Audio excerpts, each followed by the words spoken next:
Good evening and welcome to the Tuesday, March 13th meeting of the Town of Corte Madera Planning Commission. Please join me in the Pledge of Allegiance. I pledge allegiance to the flag of the United States of America and to the republic for which it stands, one nation, under God, indivisible, with liberty and justice for all.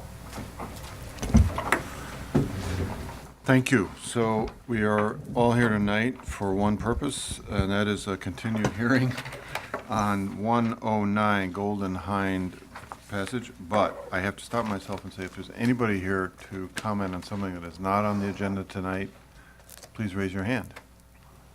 Seeing none, we will not have any comment for something that is not on the agenda.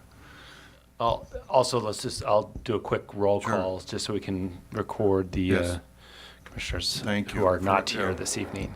Commissioner Metcalf. Present. Commissioner Bundy. Commissioner Chase. Here. Commissioner Friedman. Commissioner Lee. Here. Okay. A necessary, normal occurrence. I don't know what's wrong with me. Peter? Yeah. You have to explain the difference of why the two members who aren't here are not here. Right. Well, we know that Commissioner Bundy is not here because he has he lives within the 300-foot radius of this project, and Commissioner Friedman has had a accident, and she is not able to be here tonight. So. Thank you. So it's not by any other motive, but she's kind of immobilized. So. Thank you, guys. So let's proceed then with this hearing for 109 Golden Hind Passage. Continued public hearing for design review and application PL 2017-0127 for the addition of a new second story to an existing single-story dwelling at 109 Golden Hind Passage. Before I turn to Mr. Bush, we will acknowledge that we have an email on the dais from David Johnson at 94 Golden Hind. I believe that would be back there as well, at the table. Mr. Bush. All right, so being this is a continued hearing, I'm just going to give a really brief summary of some of the things that have changed since the design was brought before the commission a month ago. So it was held at a noticed public hearing, and the commission provided direction to the applicants to make changes to the design in terms of, with guidance to reduce the height, if at all possible, both the actual height of it and the apparent kind of height of it by modifying some of the massing, and several things were thrown out as considerations or possible approaches, including raising the garage or raising the roof of the height over the garage. Again, this is a house that would be raised to get out of the floodplain and meet the FEMA development standards, while also obviously adding a second floor as well. So some other guidance was provided, including to kind of unify the materials used on the upper and the lower floors, to look at the window sizes and try to get some more uniformity between the windows on the lower floor and the front-facing windows on the upper floor as well.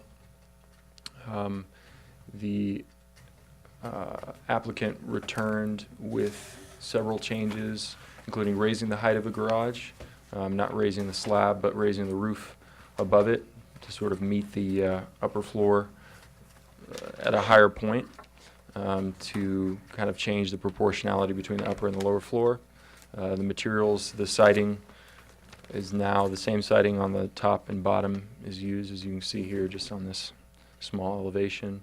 The actual height of the structure was reduced as well by lowering ceiling heights at both the upper and the lower floor, which brought down the overall height of the structure. And also changes were made to the story poles, primarily to show the most significant changes, which is the change in the height of the roof overall and the height of the roof over the garage. So those changes were made this week. as noted in the, or last week, excuse me, as noted in the staff report. That kind of concludes my presentation. I did just want to highlight that there was an email that was sent today. There's copies that are provided at the back and to the commission as well. And there's also a kind of a color and materials board. Again, the intent is to maintain the existing color and materials. So kind of an example of the existing materials and colors and light fixtures are provided here. And if approved, that would be stamped as an exhibit, official exhibit, along with the approved plans. So I'm happy to answer any questions for you, but otherwise I have a set of the revised plans, and the applicant and the architect are both here to give a presentation and answer your questions as well. Thank you very much. Mr. Lee, do you have any questions for staff? I do not. Okay. Ms. Metcalf? No. Okay. So I do not either at this time. So who's going to make the presentation for the applicant? Okay.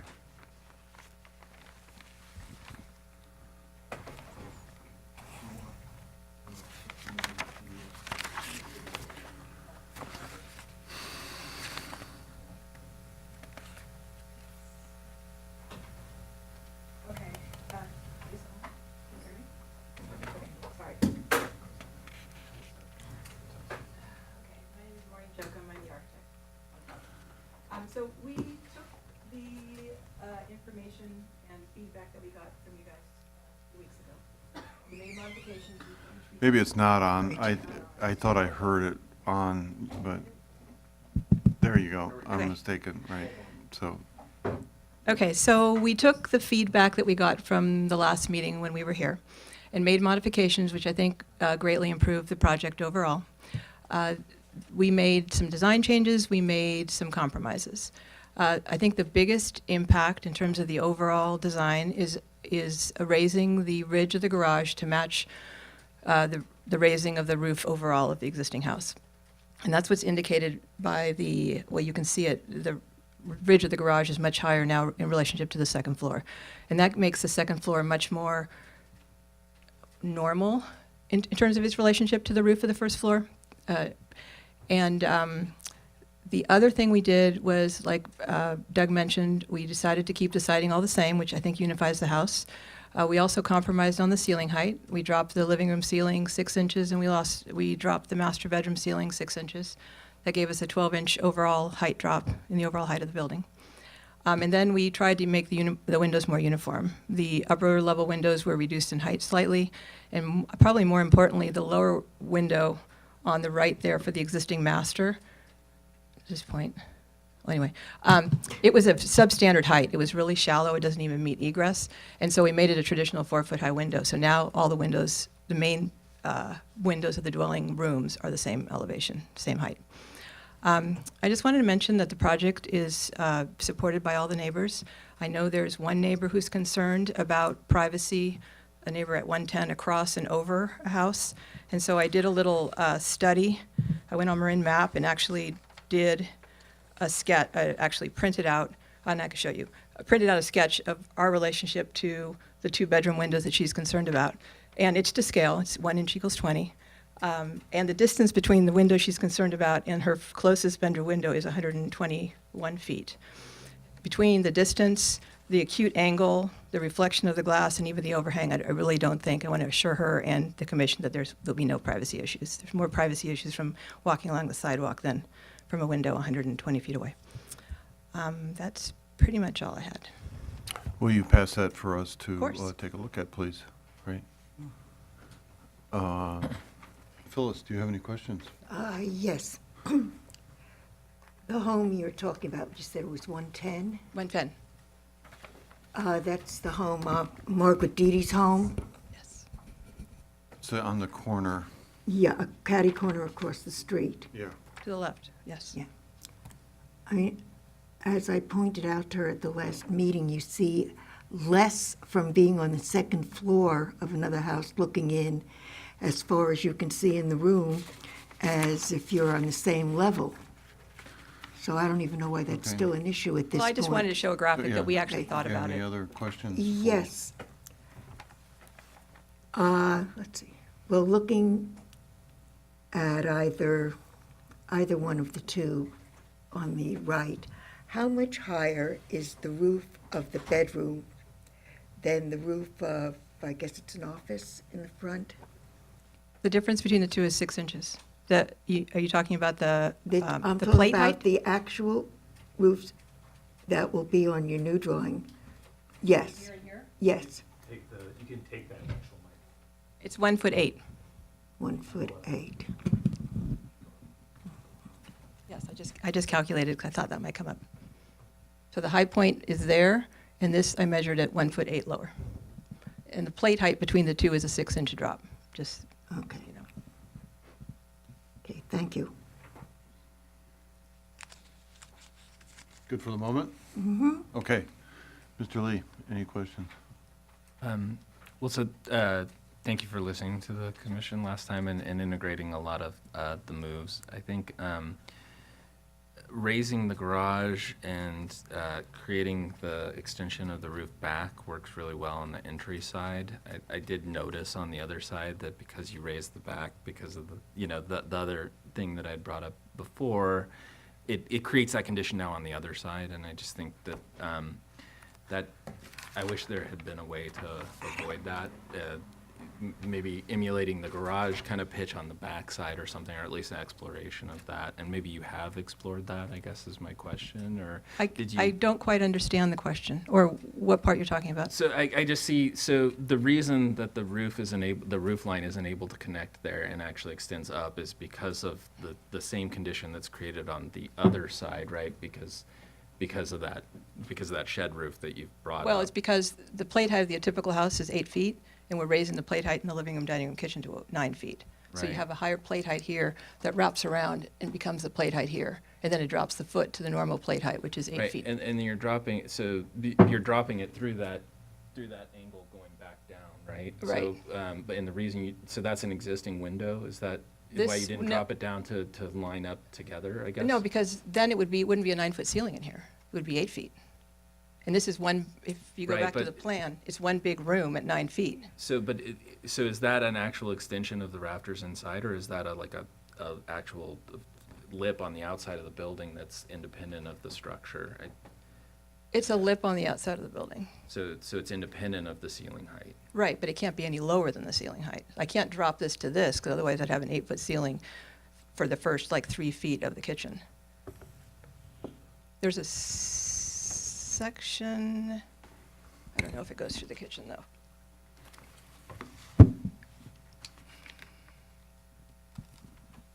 Basically, this is the same condition, but this is the back of the house, where the master bath is way back here. If you can imagine the side of the house, the wall is right here. I can't drop this any lower, or I'll start clipping the ceiling in the kitchen.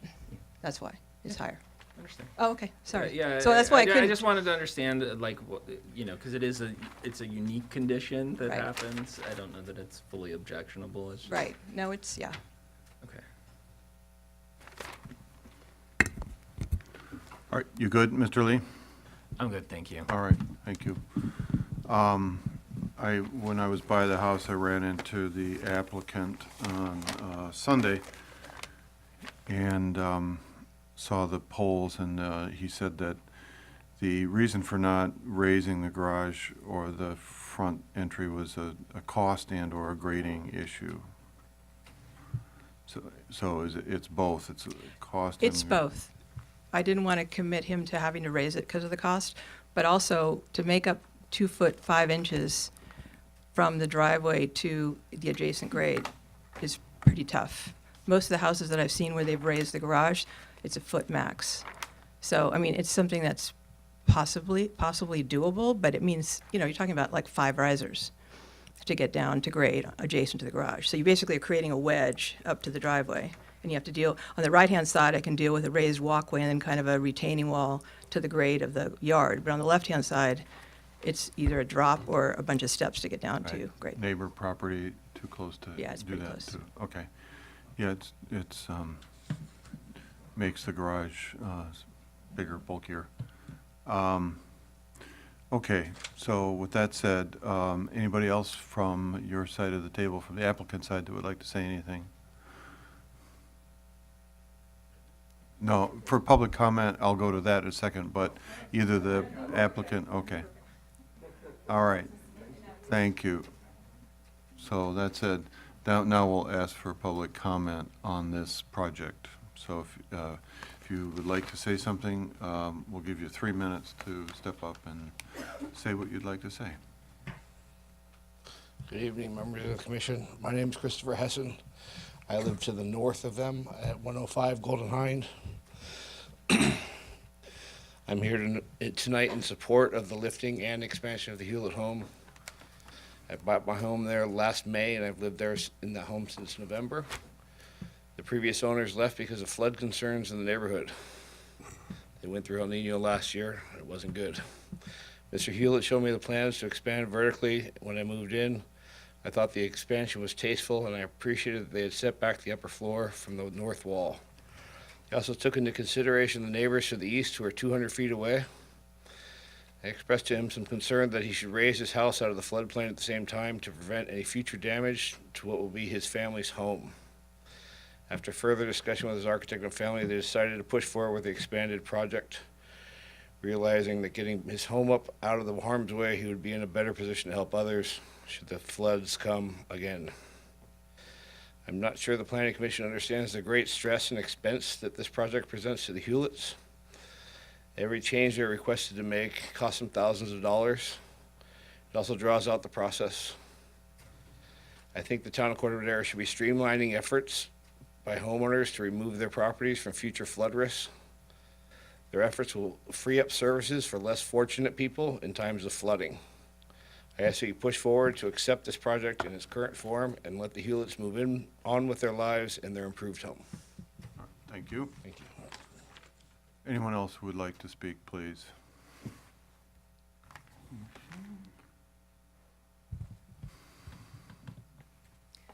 Good evening, lady and gentlemen. My name is Margaret Deedy, and yes, I live at 110 Golden Hind. And we do have some great concerns about this project, basically because of the size. With all that's due respect to the architect who showed us what changes were made, they're nominal. This is still a big, bulky addition to a relatively small home on a relatively small lot located in that section of Golden Hind that is narrow. So it cuts light, and it does cut privacy. All you have to do, Ms. Metcalf, is think about a drone that flies over all of our homes and the amazing things they pick up. The additions that have been made have not changed where the windows are looking out to or on, and the size itself looks like somebody just dropped a big bunker over the house itself. As all of you know, Corte Madera has appreciated greatly in pricing in the last 10 to 15 years. And Mariner Cove in particular has gone extremely dramatic in its values for a number of reasons, one of which is Mariner Cove was designed to represent attractive, small, single-family homes. Most of those that have been added on to at the back of the property or way at the back of the home itself, not up front on the street side. Therefore, it has kept the consistency of a well-kept, attractive neighborhood that today is in the $1 million price range. Anything you do that changes that character will have an effect on the interest of the buyers in the community. As we all know, density of housing is not a popular attribute. For these reasons, and definitely taking into consideration the email that you got from a gentleman who lives around the corner from us, and his name is David Johnson, I encourage you to really read that. There's no emotion there. Those are facts, pure and simple facts, laid out concisely and to the point. And if you take that along with some of the other things that we have shared with you, I would encourage you, if the applicant cannot change the design in a way that fits in, that this application be denied. I thank you for your time. Thank you very much. Who else would like to speak on this application tonight? Anyone else? All right, so we will then close the public comment section of this application. And we'll come back up here to the dais. Do either of the other two commissioners present have any more questions for staff at this point? Any questions for the staff at this point? Yes, I do, Okay. please. Did you bring the photographs of the other homes in the neighborhood that added a second story? I may have those. Would you like me to check? Please do. All right, Mr. Lee, any questions for staff at this point?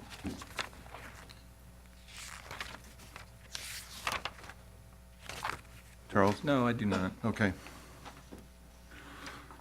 All The right, reason I'm asking for it, by the way, Peter, is we can see the effects of the second stories that have been done on the street, yeah. because not all of them are to the back.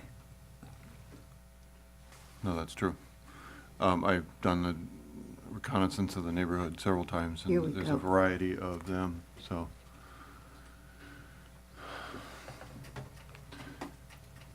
This would be approximately where, do you remember, Doug? On the corner of Golden Hind and Seawolf Passage. So this is actually just west-southwest. So it's, yeah, so as you go south down the Right. street, it's just around the corner there, to the west. Sorry, I don't have addresses on these. Yeah, on Golden Hind. Now, that one that you just went by, I think that became a 6-bedroom home with the additions. I'm not too familiar. I don't have the history of these, just kind of a visual Okay, survey. more than that anything. had a very large addition, and I think you can see. Okay.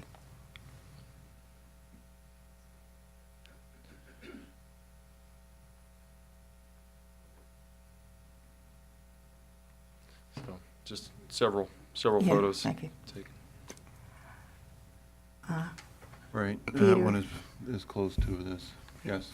I think what the photos show is that there is a great variety of how the additions are done. And some look better than others, in my opinion.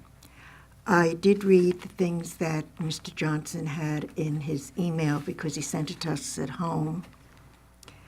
And just reviewing them, if I may, Yes, his 4 points. He talks about the reduction in height, but he says it may not do enough to be worth it. Makes sense. And by the way, he's an architect, this man. He talks about a minor reduction in the size of the study, but then says it might make it too small to be used effectively. 3, adding foreground elements to reduce the impact of the mass above, such as pergola elements at the garage facing along the sidewall. And B, planting of trees in the front yard that will reduce the visual impact. I'm going to ask if the architect would go back to that in a minute. And then seeking ways, number 4, to further integrate the second story and the ground floor through detail like eave brackets or other small plan adjustments. You know, one of the things that I noticed last time, and I discussed it with Adam, when you look at the story poles, you're seeing the story poles coming from the original height of the roof. And I would hope in the future, that in some way when the story poles go up, a marking could be done on the story poles themselves. I don't care if it's just a line painted of where the new roof will be, or if you want to put the orange tape around the pole. I think people would see it is not quite as high, that much higher than the roof. You're looking at something that looks, 2.5 feet, 3 feet taller than the effect really is to the eye when you see the raised roof. And I would suggest that for the future.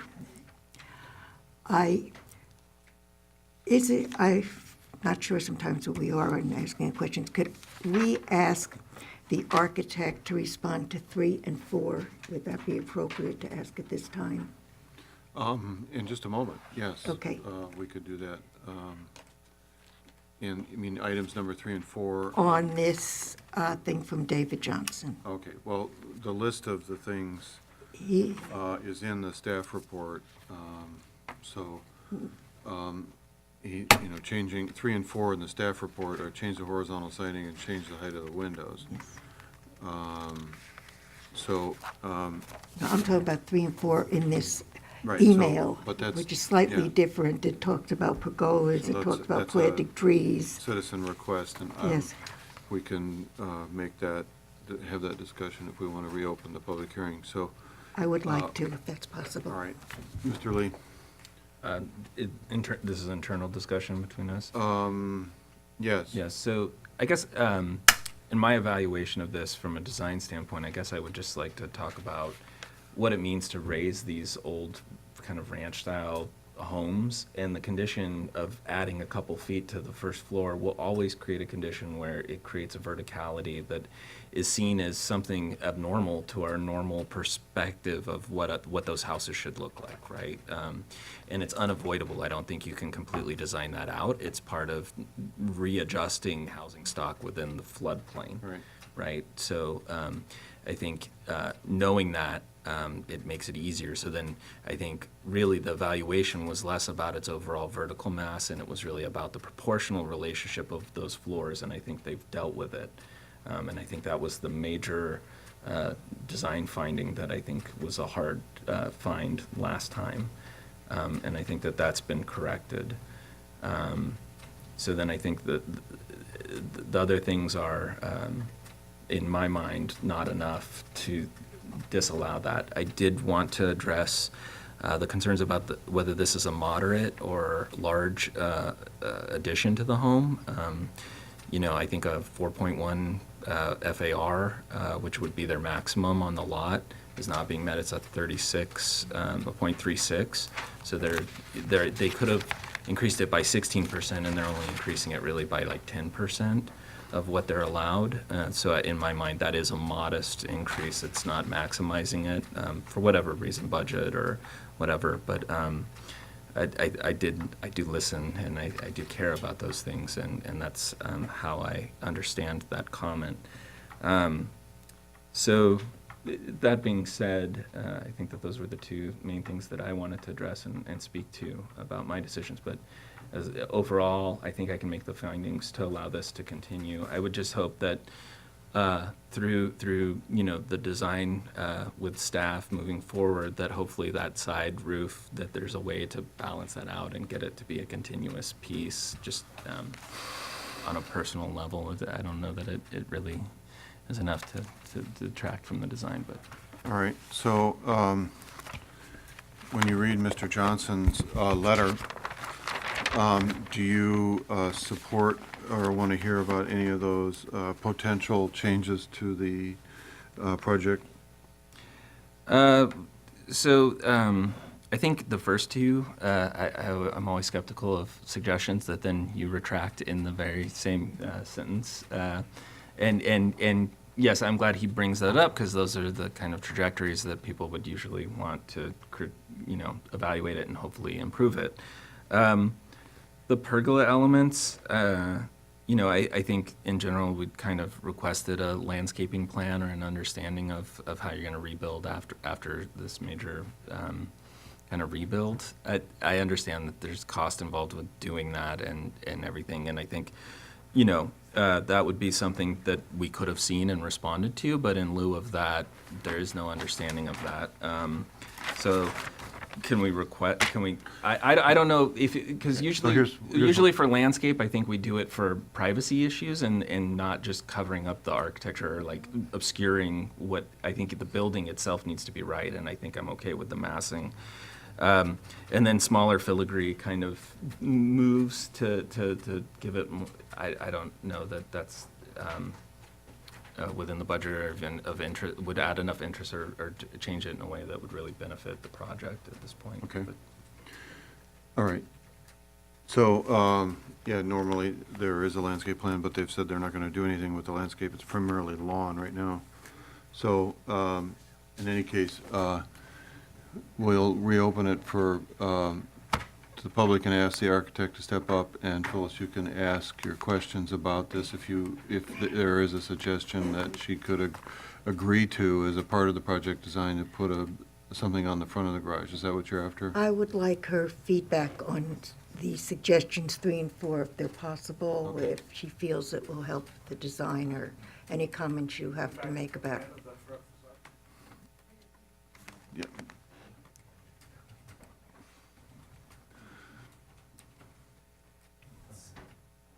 It looks like it's going to fly off.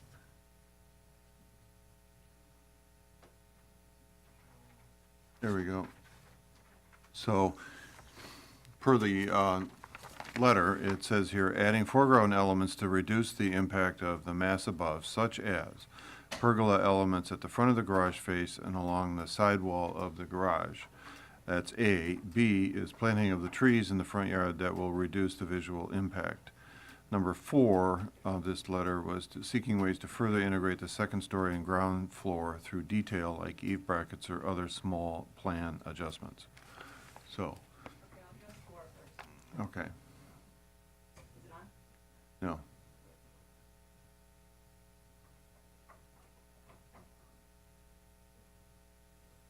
Is it on? Yes. There you go.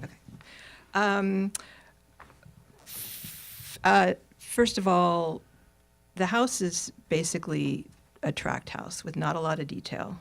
I don't want to go into starting to add craftsman-like brackets and things to it. I mean, what I don't agree with what Dave said is that the two are not integrated. I think the house in itself is integrated. I think the main issue with the house is something we really can't control, which is what Charles mentioned, is the house has to go up almost 2.5 feet. So, because the relationship, in my mind, between the lower level and the upper level is very normal in terms of proportion. And we've corrected that by raising the garage. What I do agree with what he said is that there is this eyebrow element because the garage door is low and the ridge is proportionally so much higher. So I only got this letter about an hour before we came here. So I was thinking about it. Ideally, we do a larger garage door. The only reason I didn't propose that is because it's a brand new garage door. We'd like to reuse it if we can. It's only a 7-foot door. If we went to an 8-foot door, it would help. But then what I did a quick sketch, and I thought, well, how about if I do a heavy lintel over the head of the garage door to visually give it another foot? So I did a little sketch. If I can show it to you, I think it helps reduce that mass that he's kind of complaining about, Thank you. All right. In terms of a pergola element, I really don't like, a pergola is a shade structure. To put a shade structure over a garage door does not make sense to me. So that's why I'm not proposing that. If you do it over a window or something, then it has a value. Over a garage, it just becomes an element to break up the wall, and I couldn't stand behind that. But, and then what else? I mean, I guess we consider planting trees, but I don't think, again, it's that unusual I mean, in terms of height or massing, that's that unusual that it needs to be covered so no one can see it. That's my opinion. Right. Did that address your concerns? Yes. Okay. And I like the idea of what you have over I the like that garage too. door, because it's really the perception of what the eye sees, and I think that makes a big difference. Okay. Now that that's officially submitted, it's on the wall. Yeah, If there's anybody from the public who would like to look at it, I can pass it around. right. So that said, since we opened it for the applicant, is there anyone else that would like to approach the microphone? Okay, seeing none, then we will close it and bring it back up here to the dais to discuss what our approach to this application will be.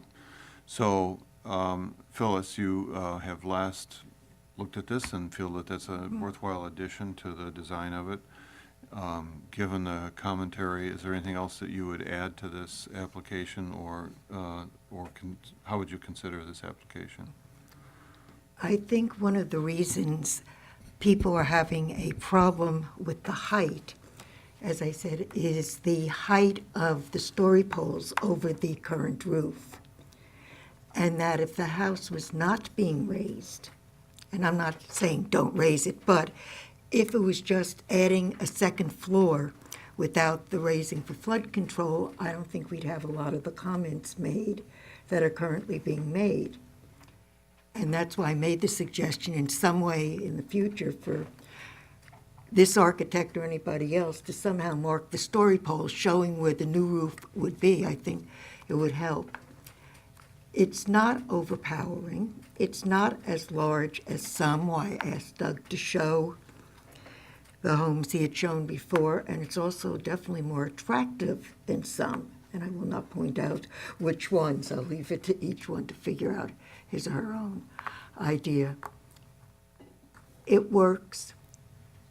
Changes are difficult. The fact that the house itself is being raised almost 3 feet creates a problem. But it's the right thing to do. It's the safe thing to do. And it would be foolish to spend the type of money of putting an addition on without raising it. So I can make the findings. I think a lot of changes were made to respond to the comments we made at the last meeting, and I appreciate it. All right. Thank you, Phyllis. Charles, anything else you want to add to this? Just one thing, the elevation's sometimes hard to interpret, but I really appreciate that they should put the light fixtures on there to show us where they were planning on lighting, particularly over the doorway. It doesn't look like it's on the sidewall, it looks like it's a hanging lamp, and I think that that's a really nice addition. I hope that's how I'm interpreting that elevation. But besides that, I would just like to say that I can also make the findings with the changes that they've made, so. Thank you. The elevation on the screen is different than the one that I'm looking at here, and it doesn't show the light fixtures on the one that's, oh, yes, it does. Excuse me. It says existing light fixtures reused, so it wasn't on the front page, but it's there. So I would say that it's really important for the commission and the town to consider the raising of these homes. It's going to continue to occur throughout there. There's already a number along the street that have been raised. It has to continue to occur just because it's sinking.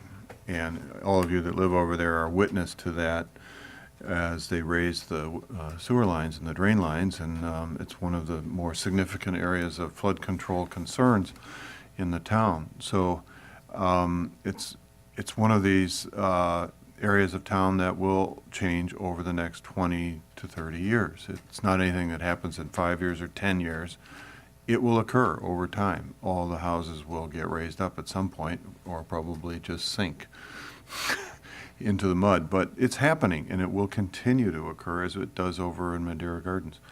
So it's an unfortunate fact of life over there that the character of single-story 1950s tracts homes will not be the character in 20 to 30 years of that neighborhood. It will be different.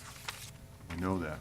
Property values go up, and so thusly families want more space. They need it. We're not a 50s family town anymore. It's really changing, and we need more bedrooms and more square footage for homes, so it's happening. So that said, I think that while it's not a sophisticated house project area, I think that you've done the necessary elements for this. I would say that we make sure that the header gets added across there. We find that when we dictate landscaping for a site, it doesn't quite follow through all the way. So I would encourage you to figure out how to green your yard, if you could, and put trees out there that would add to the neighborhood, because they could sure use it over there. And that you be aware you're probably going to want to put in that ramp at some point to raise that garage. So as we were out there, and Dr. Bundy, who's on the commission but unable to 10 is told the tales of the waters that ooze between the homes along the passage there at different times. So from my perspective, I think that this is approvable, and I would ask for a motion with that add to the plan.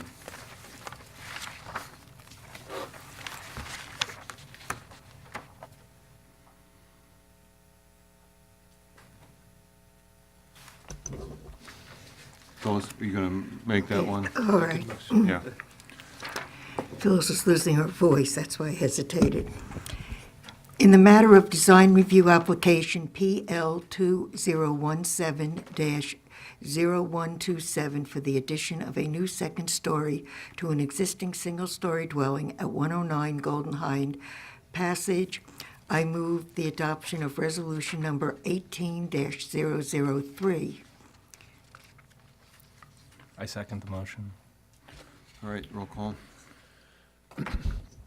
Excuse me, Commissioner Bundy, Commissioner Friedman, Commissioner Lee, Aye. Vice Chair Metcalf, Aye. Chairman Chase. Aye. Thank you very much. Doug, do you want to read the appeal rights, please? As you may know, following action by the planning commission at a public hearing or meeting, any decision of the planning commission may be appealed to the town council within 10 calendar days. And appeal forms are available at the planning department, and a $300 filing fee is required. Thank you. All right, so we'll give you a 5-minute break to clear the room. Okay. Should we ask them to promise not to purchase a drone? Ask the civic staff. She's asking if she can take back the drawing. We saved them.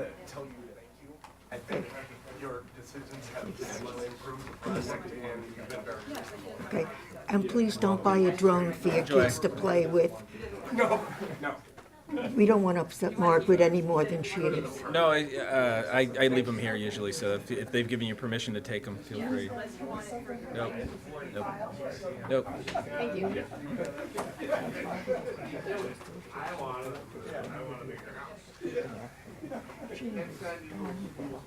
When you look from the front and look down, you know that you see your foot into the room. It's not like I stood standing out there cover. and I tried to imagine, I stood in her front yard. And there's no friggin' way that, Same level, and you could see something. but it's just, She likes to show the She likes to. That's the happiest applicant I've ever seen. She tells me that. all right, so we disposed of everybody. Okay. I have a fast question. I know it might be, they are going to put in that extra lintel above the garage door. Yeah, you'll see to it that that happens. Okay, you'll make sure. That'll be a condition of approval. Thank you. I didn't know whether I should add it or not, and I didn't. I think you mentioned it. Yeah, he said that wasn't officially submitted design Yeah. exhibit. So to Well, since speak, they submitted that stamp it page, in and, it becomes part of Put it it. in the Okay, meeting thanks. when the, comes back, you draw it in and sign it, and then I'll draw it in on the plan. Well, once, I figured once they added that, and it was supposedly official, that they'd have to follow the plan, They have to follow the plan. the Okay. approved plan. So as soon as Doug tacks it on the board, that makes it official. That's right. The official tacking has taken place. All right. So this, last week's council meeting, 400-some pages relative to the appeal. 475, just on the So, appeal. Both Phyllis and I were there to attend the meeting. And from the outset, I think that one of the more interesting presentations was the coalition connection that was presented about the drug and alcohol abuse efforts being coordinated. And there was some interesting data in that, showing that Marin is one of the wettest counties in the country. The use of underage alcohol. Yeah, right, yeah. So that was interesting. So then, It seems like the tax as proposed is going to go forward. Are they going to ask for a 3/4 cent tax? Is that- Yeah, I've got the stuff here. I'm working on the ballot argument for Todd, so I've got it in front of me. Here. It is going to be the ordinance, if approved by the voters on June the 5th, will increase the tax to 3/4 cent. That level until ended by the voters, and it will be subject to annual audits and a citizens oversight committee. In return for that approval, it will include the repeal of the special drainage property tax of 98 per residential unit or 1,000 commercial square feet, which is used for flood control. Right. So in many ways, the people who live in Corte Madera, the actual residents, will end up spending a little bit less on tax if you combine the two. And the one thing that is different about this than you would see with the flood control tax is whomever purchases things in Corte Madera is paying the tax, I guess, except for the auto dealerships, because that tax goes along with where the car is garaged. But if you shop at Nordstrom's or one of the department store stuff, you'll be paying that, which will be 9%, I guess, now, because we're, what, at 8.75. So it's a good deal. Yes. The appeal that came before the council for 8 Westward Drive was presented by Mr. Bush, and the appeal was denied, and we shouldn't say too much about it here, frankly, but I think that there was some clear indication from the council that they want us to get view ordinances in the works, and to define the views to a level that can be addressed by applicants or even by neighbors, I think, in either case, that they can follow through with something that looks to what they have a right to or not, or what the importance of views are. So we have to float that and get that further along. But at the end of the day, I didn't hear anybody discuss or bring up from the council level or either of the applicant or the appellant that this was the only view that this gentleman has up on that rear deck in the backyard. And that is an unusual condition for a view to be held and to hold an appeal for it. So it seems to me that is an unusual condition. You guys are the professionals. So, Phyllis. I'd like to add 2 things. Speaking of the view, Adam and I have both researched what are in some of the towns and cities around the county. And there isn't a lot. No. But one of the things that does come up that was interesting is the views discussed are from the interior of the house. We have not found, unless you found something after we spoke, any place where they discuss the exterior view from the property, which is kind of interesting. Well, we'll have to take it up under the appropriate circumstances, Yeah. but we can't really go further. Well, I'm into- just Yeah. sharing. Right. And there is a division, though it's something we are going to have to work on, and staff's going to have to work on, of the different values of views. A view, let's say, from a living room would be a more important view to protect than, let's say, a bathroom or a bedroom. And that is something that we're going to look at, see what's in different towns. There's another point I would like to make, and not that it happened here, but it happened at the council, which made me uncomfortable, and I think probably everybody else in the room. People have a right to disagree, but I found it very uncomfortable to have one of the people bring up race as a reason for the objection to the appeal, and I am very sorry that the mayor did not stop the conversation as soon as it started and allowed the person making the accusation to read this whole paper. And I would hope that all of us are aware of it and we make sure it doesn't happen on the Planning Commission, because it doesn't solve any problems. And I think it's important enough that we should note that we're not going to lower ourselves to that level. I would agree, and it falls into the category of hearsay and heresy. Anyway, And we thank you. shouldn't be accused of it. We were accused by an applicant, and I didn't like that either. Thank you, Phyllis. I think that's important to remember, and we would like that the public addresses each other and us with civility. Yeah. Thank you. Mr. Wolf, do you have anything you want to tell us about? Sure, I guess, just on 8 Westward, and I agree, there were some discussion by a couple of the council members in particular who did think that view ordinance of some sort, or at least guidelines and so forth, would help certain situations.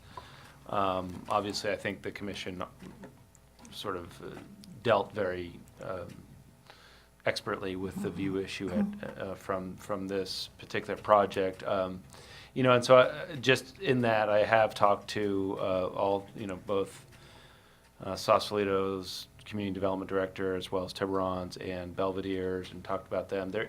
And it was interesting that they, like us, actually have view preservation ordinances as they relate to trees and things growing into views. But in terms of views from new projects, it's much like we have, in terms of there's a lot of case-by-case analysis and discretion, and really, although I will say, yeah, most of the guidance that they're looking to, they have a little bit different ways based on historical precedent. They do have some guidelines for Tiburon, for example, in terms of hillside development. But it's a good exercise, I think, to look at these other jurisdictions, see how they do them. But at the end of the day, I think the experience of other jurisdictions is that you still are left with these difficult issues to grapple with, and are going to have to make sort of some evaluations. But I think we've started that process because this does come up quite a bit for the commission and the council. Not only, I think, we can get to a point where we have a better understanding of what's valuable and what's important, and sort of have some guidelines around that, but also in terms of even methodology, in terms of how you take certain shots and from where. Those things we can, we'll come back and have a discussion about it, but I want to come back when we have a sort of at least a little bit better recommendation for the commission. Something to talk about. And then I'll let Doug talk about something that did not happen, which you may be pleased to hear. No, just on a couple projects that have come up recently, like 22 Seminole, which was approved by the Planning Commission, appealed to the Town Council. Town Council rejected the appeal, and we received building permit submittal for 22 Seminole. So that's going through the process right now. And 406 Manzanita more recently was reviewed by the Planning Commission and approved, and that was not appealed to the Town Council. So that we anticipate that they'll submit for building permits in the near future. Their waiting period is over, isn't it? Yep. So Yeah. nothing arrived. Nothing right. Last Friday. Right, okay, well, that's small. Isn't that the man, as we were in the middle of voting, he was already hollering from the audience about how do I get the forms to appeal? Yes, that was the man, right. He then found out it cost $300. That may have been the stopping point. Or was listening to the council meeting last weekend. Yes. And then one other thing, just to note, as well as on the council agenda, we did have the council a brief discussion on the housing element annual report, which is required every year and gets submitted to the state housing HCD. So there's some forms if anybody would like to take a look. We're actually going to put this all online and have a housing element page as this becomes something that more and more people look at moving forward. But that shows that at least in year 3 of the 8-year, I was going to say 8 or 9 year cycle, it's actually a 9-year cycle, 9-year reporting requirements, 8-year cycle. It's hard to describe, actually. That is always a confusing piece. But Corte Madera, obviously, primarily because of the Tamridge project, is doing quite well in its housing production as compared to that projection or the RENA requirements. So, but that will continue to go, and there's I think we'll find the lower income and even moderate income housing deed restricted requirements are going to be the focus moving forward over the next 5 years or so. So that was discussed as well at the council meeting. Just wanted to raise that attention. Okay. Adam, there's been all this discussion about SB 827 Sure. of RENA, that's where we are okay. We have met the numbers. But nobody is not. discussing, 827 is actually oh, that the was new just one. SB It's coming. 35, his Yeah. new one, that was the 8-story Yep. buildings. Well, with all that discussion, there's a companion bill, which can be even more dangerous, which is SB 828 by the same state senator, and it is changing the way the data is decided for RENA. So the same numbers we have right now and have reached may not work if this bill passes. I don't know that is true, but there is a possibility. We should take a look. We've all been so tied up with thinking about having 8-story buildings that we haven't looked at the companion bill, which I think may be more dangerous. Just on that, of note, I was just reading an article yesterday that the first project under the streamlining provisions is going forward in Berkeley, a project that had been stalled for 5 years or something like that regarding some historic preservation issues, is now going forward with, I think, 260 units. They have half of them will be affordable under the different levels of affordability required. So that's the first one that, as far as that was reported anyways, that is taking advantage of those provisions. But Berkeley is far more urbanized than we are.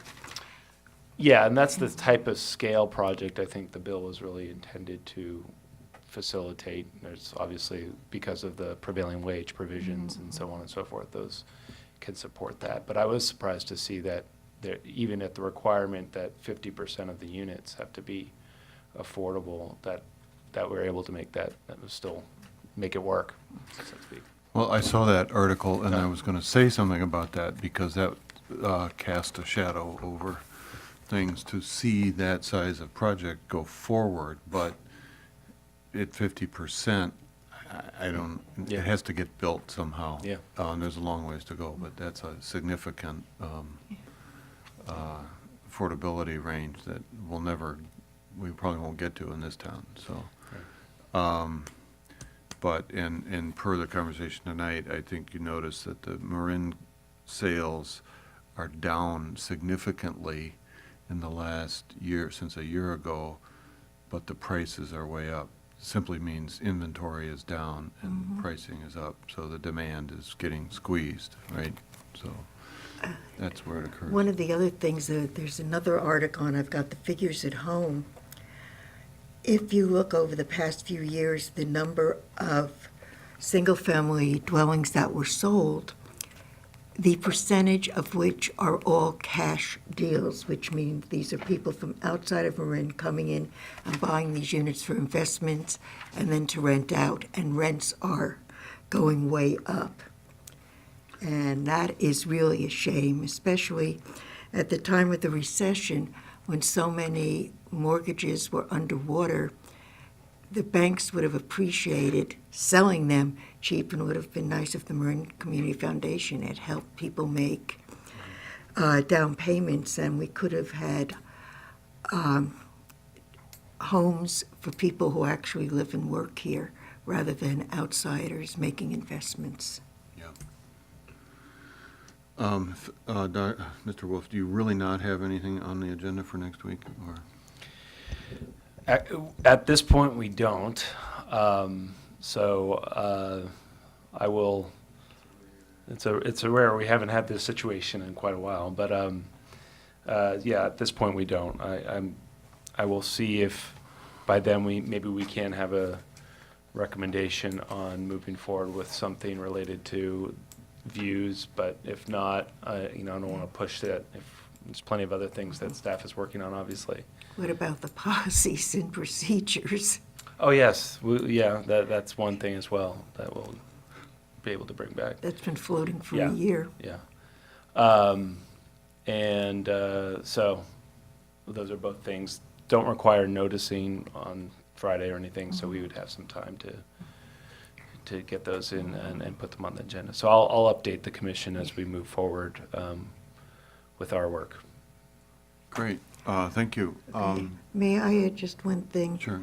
The sign that was kind of controversial going in front of the community center, I noticed it tonight when I was driving. It is very attractive. It is not offensive. It is not lighting up the entire sky. And it looks very good. Oh, the town sign, all right. Yeah. Good. Yeah, not the others. The other sign, I was gonna. No, I wasn't going to bring that other sign I up. will bring it up. It has been raised, and we are, it should be down by, we were told today. It still isn't. So it's there, but this week it will be down, and as well, I've been working with our building department on the box over on Harbor Drive and so that should be gone this week as well. So those are two things that we wanted, that we've heard a number of complaints about being removed, and this week should be the time when they're both gone. So Excuse me, if Public Works has to remove either one of those items, do the people who own the signs have to repay the cost of it? Are they responsible for paying for that's it? generally how we do it. Yes. Okay. No, I was talking about the sign that tells you the Yeah, events I know. coming up in front of the community, which I think turned out very well. We haven't heard anything from. Yeah, but there was a Maybe lot. Mario has, but it But if you remember when it It's first like came construction. before us, there was a lot of people showed up and were very concerned about having this sign rather than just putting up the letters by hand. It's dark more than it is lit, so. Yeah. With that said, does anybody have any comments on the minutes for the meeting of February 27th, 2018? No, I will move the minutes. I'll second. Okay. Aye. Aye. Aye. all in favor. Aye. Okay, so with that said, we can adjourn this meeting. Thank you.